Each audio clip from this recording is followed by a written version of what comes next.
Well, hello everybody. Happy Saturday morning to you. Now, I'm just trying to get this, you know me. Anyway, I hope you all had a great week. It's been a crazy week this week for me. Yep, we are. So we're on live now, and I'm just trying to get my screen share up. So anyway, today we're going to be talking about kickstarting your business plan and what that looks like for you. So many of you now have got the business plan, which is great. I love to see that. But there's a few things that I just wanted to go over with you to make sure that you get your business plan started on the right track and we're all on the same page and everything's good. Now, for some reason, I don't know why it's not sharing the screen, but anyway, let's have a look if I can still figure this out, because I do have presentations help me keep on track, make sure that I've got all the right stuff going. All right, I know what I'm going to do.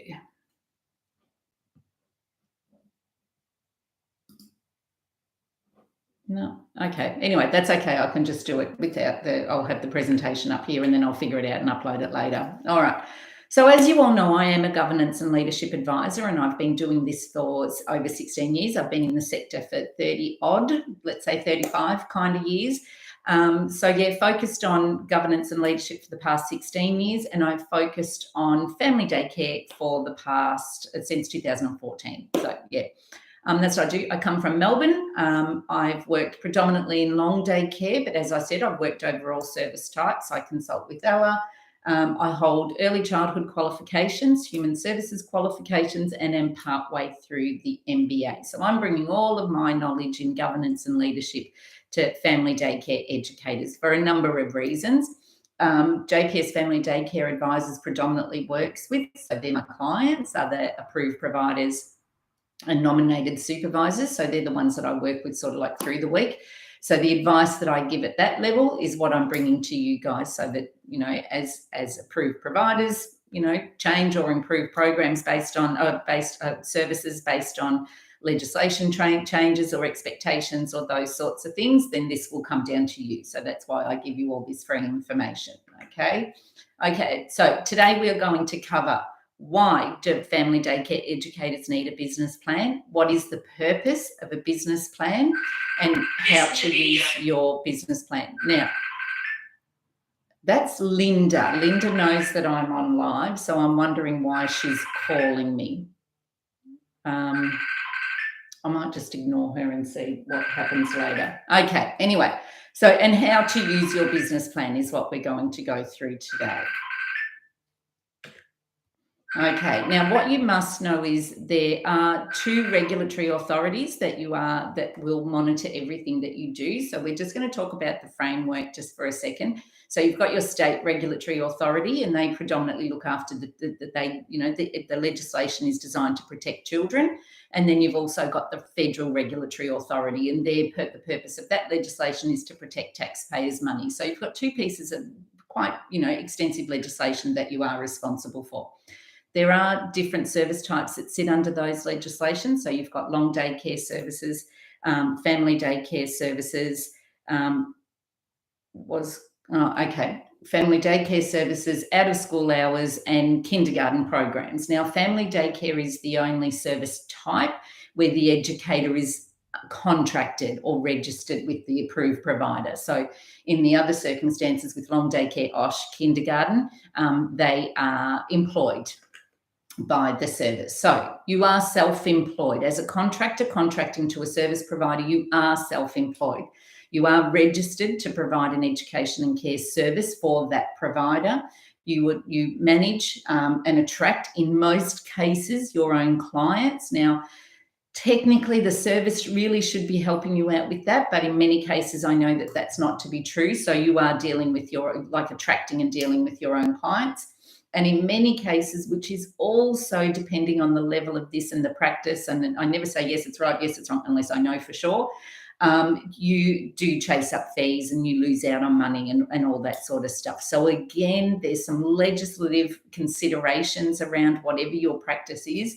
And without knowing your practice, I can't say whether that's compliant or not, but generally speaking, the service and the family enter into that financial agreement, not the educator and the family. So just that's an overarching rule. So just be mindful depending on what's happening in your service.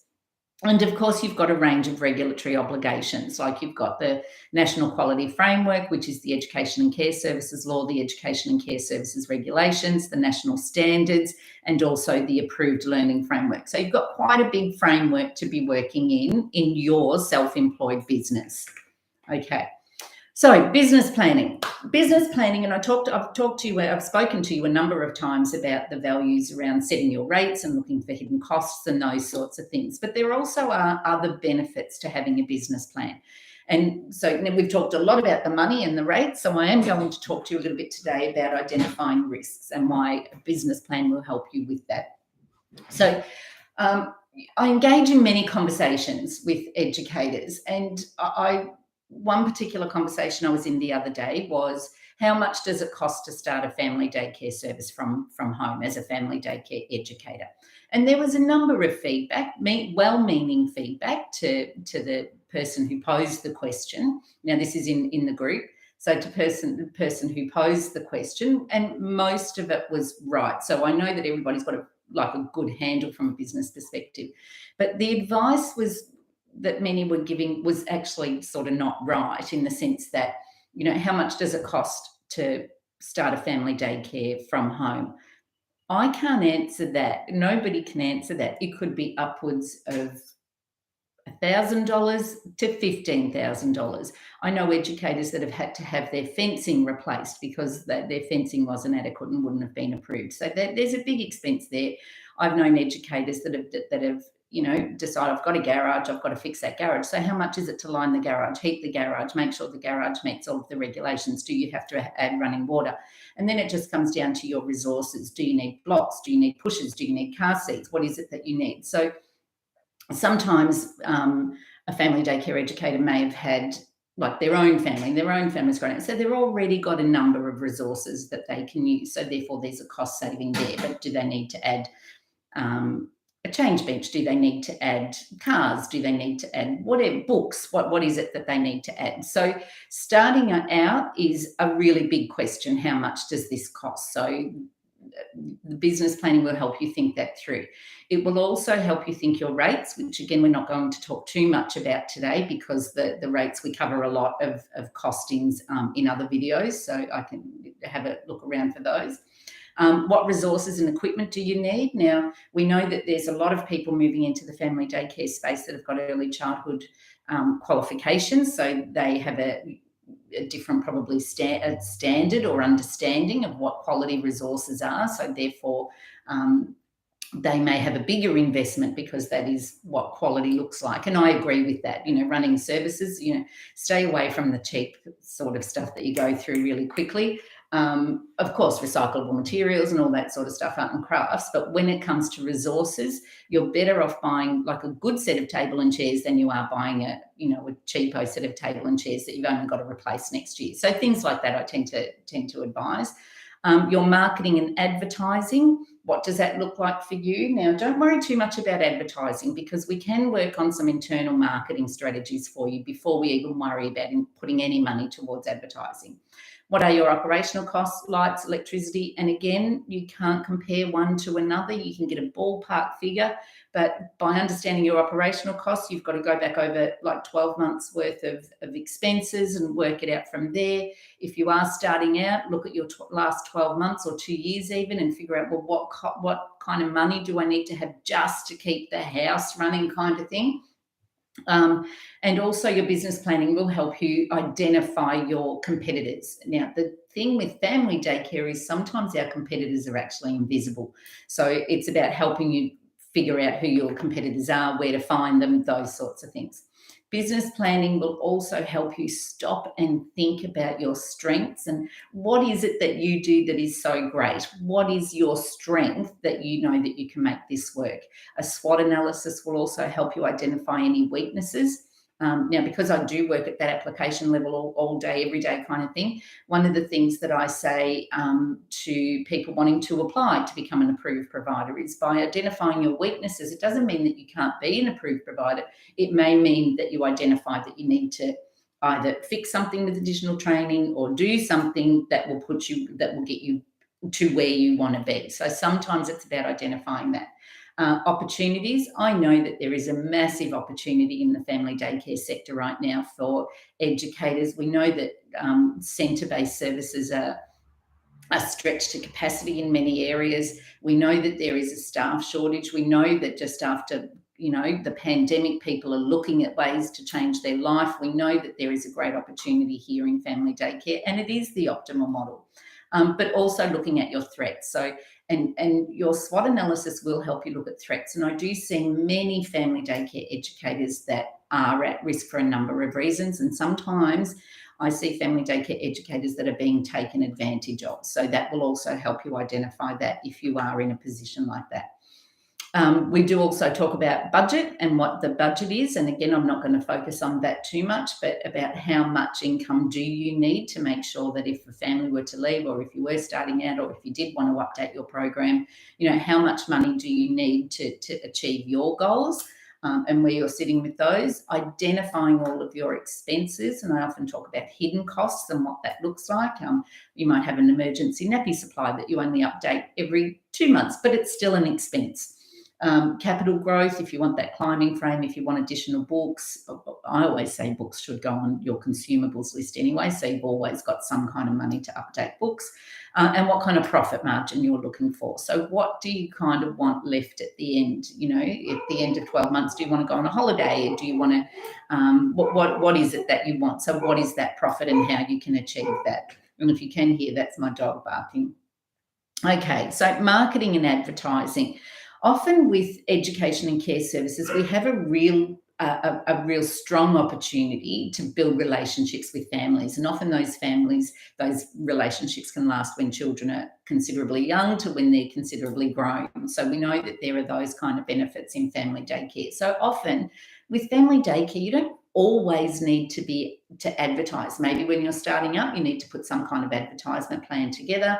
Maybe if you're not getting the right people, or if you're not getting enough energy for your waiting list, you may need to do some advertising, and that could be flyers, it could be Facebook, it could be local libraries. Advertising can look different in family daycare to other businesses, same but different. But what is your advertising? Business planning will help you think about, how much can I afford to spend on advertising.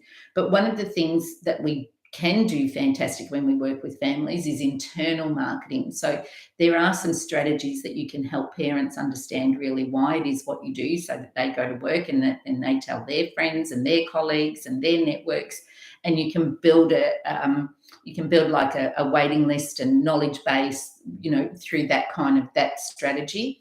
And also it will help you get it right by stopping and thinking and planning it out. You might identify you only need to advertise maybe once a year in June. That might be when things tend to drop off. So advertise in June, and that sets you up for the following year. A lot in family daycare, there probably is 2 points where you would advertise. Often the only advertisements I used to run used to be sort of around January, one in June, and then that would probably be it. And then all of the rest of it was internal marketing, and the phone calls would be, such and such told me about, or I heard about you, or those sorts of things. Okay, so the other thing about business planning, and this is where I think the real hidden benefits of business planning and stopping and looking at your strengths and your weaknesses and your opportunities, because we do have opportunities, is your attitude. Now, if we look at the person who posed the original question, how much does it cost to start a family daycare from home, then that question, are they underprepared? Because this person, as it went on, was ready to quit their daytime job and do it. So were they underprepared? Is that something that once you do your business plan, you go, oh my Lord, I think I'll wait this out 12 months and put this in place first and this in place first, or 6 months, or yep, I'm ready to go. It'll help you. You'll be really confident with that decision. Attitude, I see some attitudes in the conversations that probably, some educators are scared, some educators are just, they come across rude or defensive, or I do see some negativity, lack of empathy. I do see some negativity in the groups. And what I would say in most cases, I would say that is an indication of confidence. So if you are scared to, I don't know, engage families, or if you are scared if the RNA were to turn up, then is that a confidence issue? So there's a bit of business planning will help you with that self-reflection and what that is for you as far as an individual, and if there is any boundaries that are any barriers that you have in yourself. So it would also help with that. And it will also help you identify, as I said earlier, I see educators that you are being taken advantage of by some providers. You're probably not getting what you should be getting. You're probably not getting the supports. You're definitely not getting what your money is paying for. So I do see some family daycare educators that are being taken advantage of. So by sitting back and going through your business plan, you'll be able to really identify if you're one of those people. And business planning, obviously, if you know these skills and you want to go into a coordinator's role, or if you want to go into if you want to become an approved provider yourself, any kind of leadership advancement by understanding how to acknowledge strengths, weaknesses, how to manage a budget, what hidden costs, where hidden costs could possibly be lying, if there are any indications of any non-compliances, that knowledge will definitely serve you well. That ability will definitely serve you well if you do want to advance your career. And one of the biggest attitude shifts that we see in having some business principles under your family daycare business is the difference between, sometimes there are situations where the framework tells us to work in partnership with families, and we do that almost all of the time.